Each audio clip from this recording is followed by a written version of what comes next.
It's time to bring you yet another amazing episode. And now, welcome your host.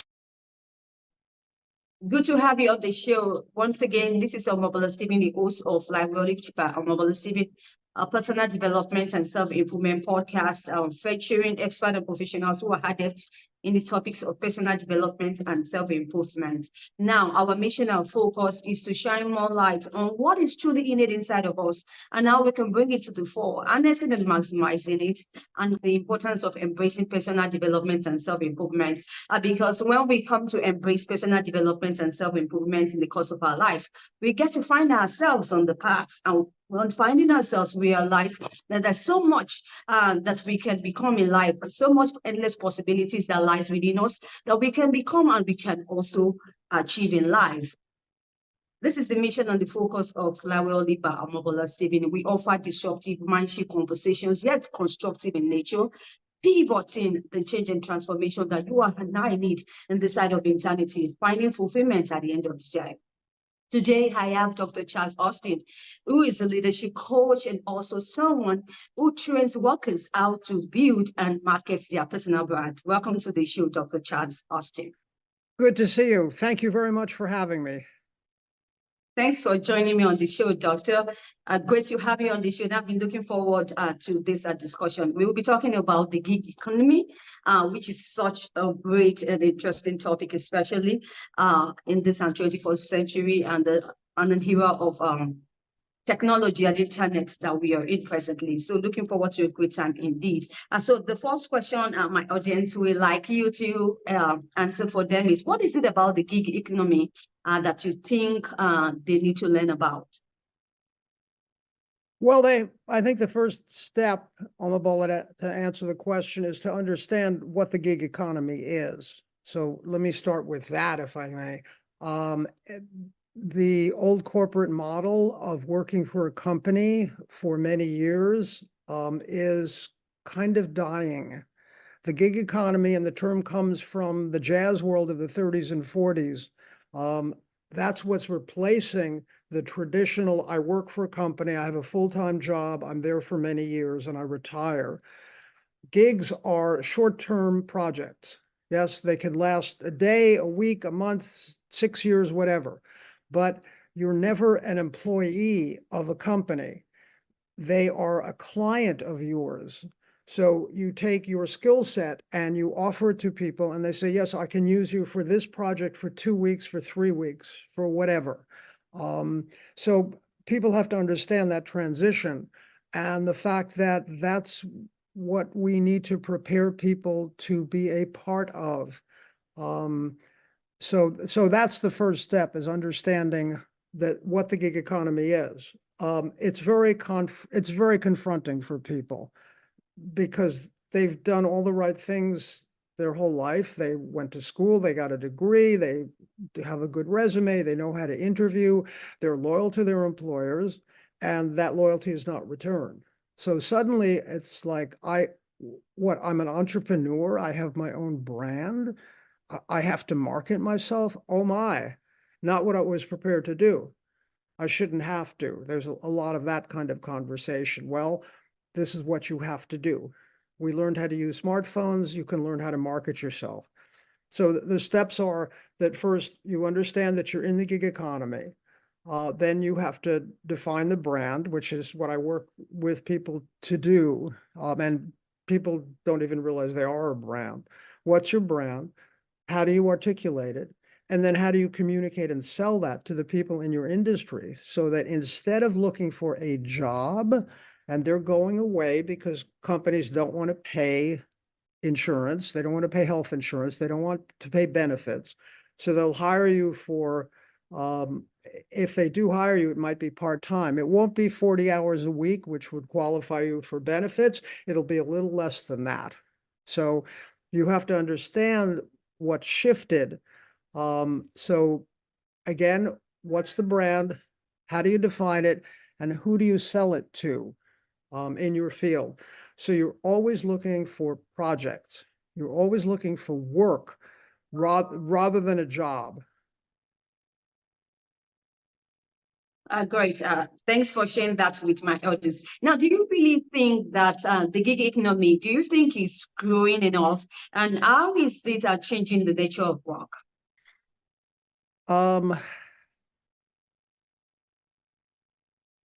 It's a different mindset and it's a different set of behaviors. It's a major paradigm shift. People were not prepared for this. So I will always have work as a coach because everyone is afraid. I did not plan this. I'm not prepared to do this. What do I do? I've worked with many people who were loyal to their companies for 10, 20, 30 years, and suddenly the company was merged or closed or moved to another state. And they say, I've never even written a resume before. I have no idea what to do. I'm just flipping out here. So they have to develop a new set of skills, which means being entrepreneurial, which means always marketing yourself, which means understanding what it is you offer and who will pay for it in your industry. So as part of that, you are always networking. So you're joining industry associations, you're volunteering, you're spending time at meetings, you're having lunches with people to develop relationships with people who can say to you, oh, we need that. We have a project coming up in a couple of weeks. It lasts 2 months. We'd like to talk to you about that. So it's developing and deepening relationships with people who will hire you to do work based on your specialty, based on your skill set, and based on what you can do for them. How can you make me money or save me money on this particular project? What do you know? How can I use it? And another part of that is you're always upskilling because the clients, rather than your boss, it's now clients, you're your own business, are going to say, well, there's a new program that came out, or we're working with AI. Do you know AI? Have you studied that? Can we count on you to be at the cutting edge of what we need in the vendors that we hire to do the work we need? So really, I haven't come to terms with this. What do you think are the expectations of the folks who want to go to the gig jobs? What are the expectations? Because sometimes, as you just rightly said, and some of them they get job offers and they're pretty confused as to how to really market themselves or present themselves, brand and put their brand out. So, what are some of the expectations that they need to meet up? Here's what I say to my clients and my students, because I both work with people one-on-one all over the world and teach courses on this that I've designed based on my books. Don't expect the job to last. That sort of permanence that your parents or grandparents had is gone. So you're always marketing yourself. And even if you take a job, you're going to want to do something else in a few years, either because you burned out or the industry changed or the company changed or they decided they don't need you anymore for reasons having nothing to do with your performance. Yes. So you don't expect it to last. This is not a marriage that your spouse is on your deathbed with you, holding your hand while you expire. Companies don't care. They're looking to save money in any way they can. If they can replace you with a robot, they will. Yes, if they can cut your hours in half, they will. If they can outsource your work to people in another country who earn a fraction of what you earn, they will do that. They're not necessarily bad people. They're looking at the bottom line. You are, as a worker, if you have a job, okay, you're eventually a liability. How can we do this cheaper? They're making so much money. They've been here for 5 years. They keep getting raises. This is how do we lessen the expense of this person? How do we get rid of them? And you're out there as a worker, as an employee, just working as hard as you can and doing everything you can. And in the olden days, 20th century, people expected to get rewarded for that. No more. So you have to change your expectations. Companies don't care about you. Right, and as you go ahead with those expectations, but I'd like to twist the question in some way, talking about the challenges for these workers in the gig economy. Now, we talk about the challenges of income fluctuations. We also talk about the lack of employment benefits. So how can they be able to keep their heads above the water in this challenging time? It's hard. I won't pretend it isn't. Okay. You're creating a new model. And the model I call the multiple income streams approach, which my clients have called the wheel. So picture a wagon wheel. The hub of the wheel is your brand. This is what you offer. And the spokes coming out of the wheel, and these are in my books, the spokes coming out of the wheel are the different ways you can earn revenue to support your brand. So you have multiple clients. The old model was basically one client, your boss at your company, and that's it. And you have a full-time job, and your job is to make them happy at all times. And if they look at you cross-eyed, you get worried you're going to lose your job and your only source of income. So this makes it a little safer for you, despite how hard it is to do this and to get into constantly marketing yourself, but you have multiple clients. So if one falls down or says we're done, you have other income streams. So you're always looking for new income streams. You're constantly marketing yourself and networking. Yes. So you have different ways to make money, all tied in with the brand. No side gigs. Yes. You don't have to work at Starbucks. Yes. These are all tied in with what you do and what you offer. So you're constantly marketing yourself. And eventually, once you build enough of a reputation, you can breathe a little easier because, well, I lost a client, but I have 6 more, so I'm okay. And I've got a new client coming on. That's how it works. And once you get used to it, it's like not my preference to do that. I would have just liked to have one job and one boss, but that's not an option anymore. So you want to start to embrace this multiple income streams approach and know that you'll never be on the unemployment line. You always have money coming in, and it's all related to what you offer. Thank you, Dr. Chaz. Dr. Chaz, for that explanation indeed and the insight you offered. We talk about policy making because this is also another big issue in terms of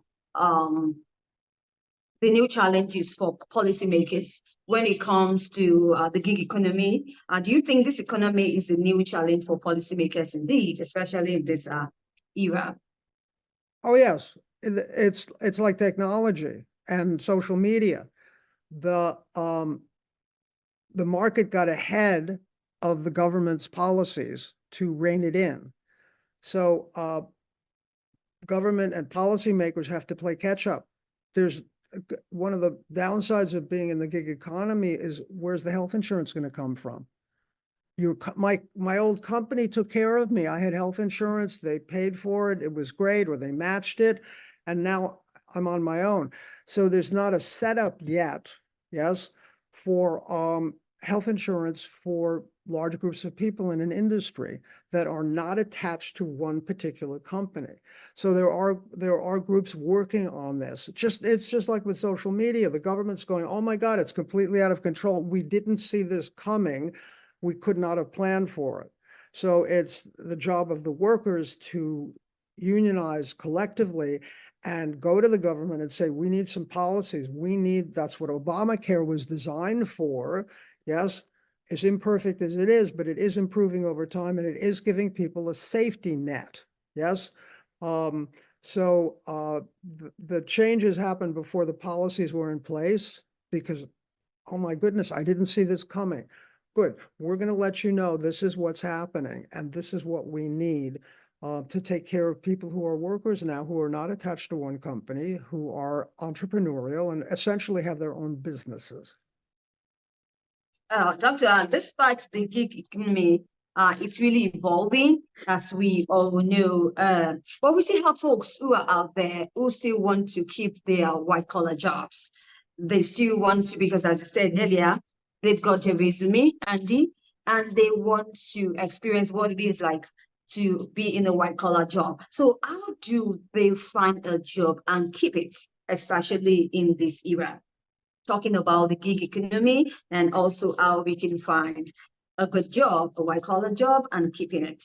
You're not, so I've had many clients say that that's what they want. They just want to keep their job. Yes? No. No. Don't expect it's going to last. You may get burned out. You may get bored. You may have a new boss who you hate and you have to leave the company. And you're a little old to find another job because you're too expensive to go to another company. So you're going to back into being an entrepreneur. I'm not entrepreneurial by choice. Yes, it's not something I ever considered, but I'm at this point in my life too old and too expensive to find a full-time job. And I don't want to deal with the politics at a company. And I don't want to have to kiss up to some individual who is not centered, does not understand how they operate, does not know how to treat people. And I'm dependent on this one person's goodwill and mood to keep my job. No, you're going to back into being an entrepreneur. So I became entrepreneurial because I had to. The joke I say is I'm addicted to eating. I had to do that in order to survive, not just survive, but to flourish in the workplace because I wanted to continue working. So don't expect you're going to keep the full-time job. Look around, do some research and see how many people who had great credentials and were loyal to their companies lost their job. And then we have the other part of it, which is they feel ashamed. I should have done something differently. I would have had my job. It's my fault. It's not your fault. It's not about you. It's market conditions. They really love you in their company, so they say, yes, but they found someone to do your job in another country for half the price. Bye. Thanks for your loyal service. Don't let the door hit you in the butt on the way out. Huh? You have to plan that is what's going to happen because it's happening over and over again. It's going to happen to you probably.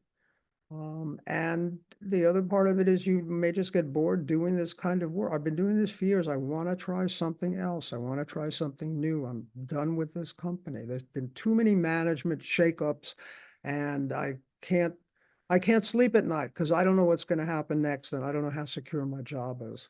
So you start looking around. Doctor, now, with just your explanation, are you advocating for us, right, those who just finished in university education, who are graduates, are you advocating that they begin to develop or begin to build entrepreneurial skills, right, from the educational level, instead of having the mentality of getting a job right after my graduate experience? Then, well, preferably instead of having that kind of mentality, I begin to build a mentality of entrepreneurship. Is that what you're advocating? Yes. And what's interesting is that younger people understand this intuitively. They're the ones who are working 2 and 3 jobs while they're going to school. And they're not inclined to work for one company. It's not in their DNA. They want to be more entrepreneurial. They don't necessarily want to work 3 jobs. That'll grind you down. But they want to do their thing because they've seen what companies do to people. And companies don't care. I mean, when I always tell my clients, when a company says you're part of the family, run away. Because my family doesn't lay you off. You're still valued and still kept as part of the family. And a company will get rid of you in a second if they can save some money, despite whatever you've done.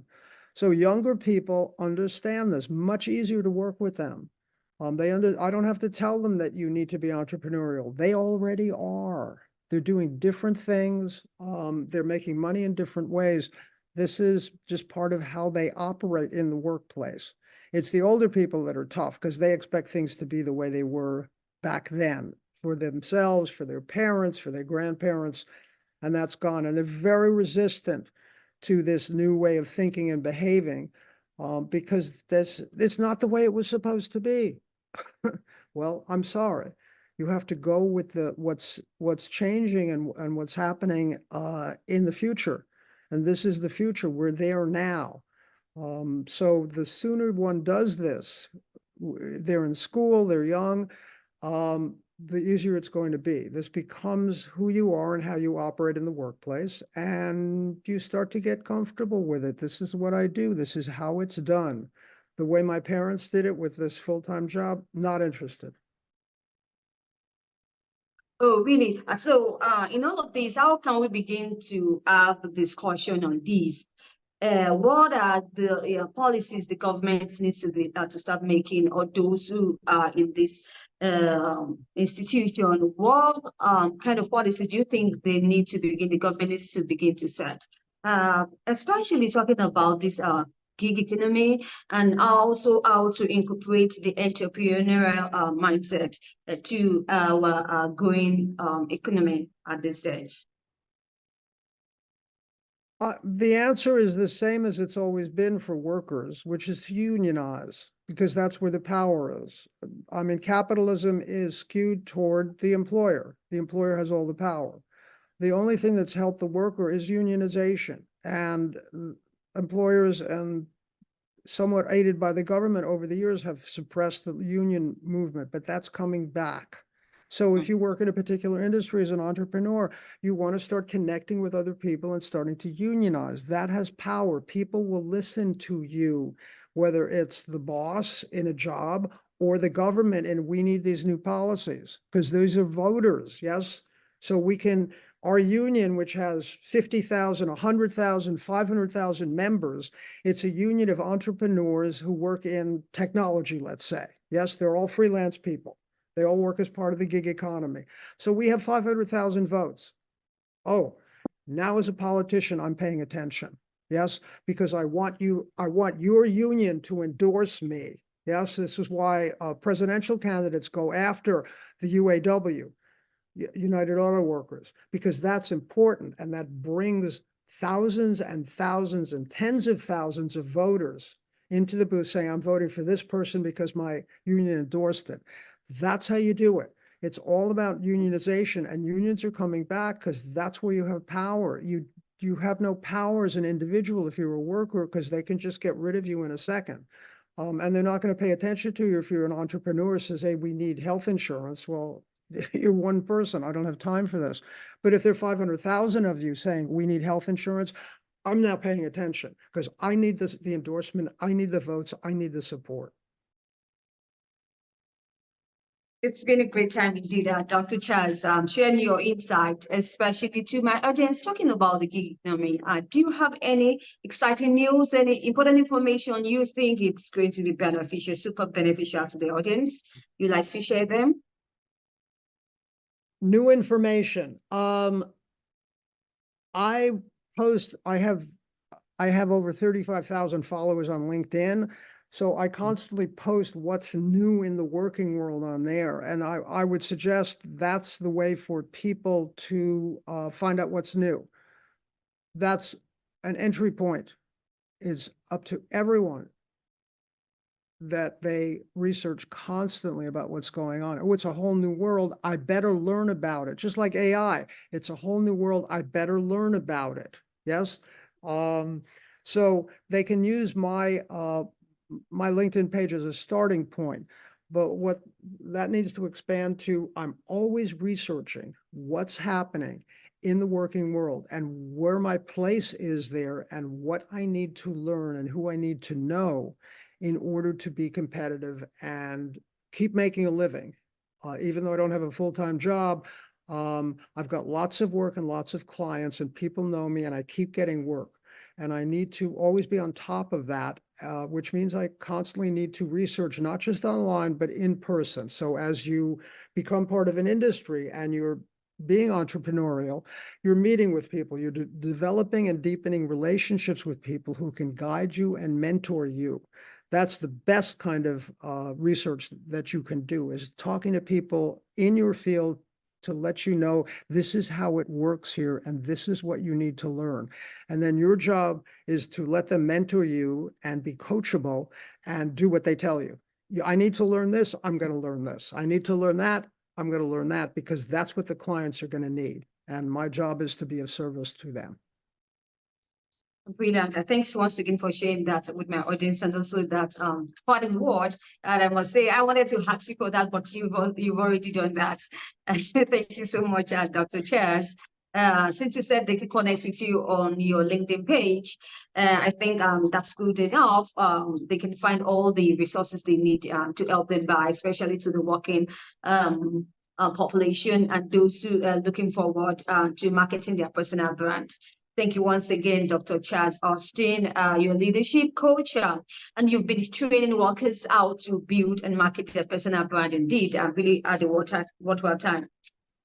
Sharing and having these brilliant conversations with you, especially about the gig economy, and how we can embrace this dynamic change in this era. Indeed. I wish you best of luck in all the projects that you embark upon, Dr. Chaz, and now and also in the near future.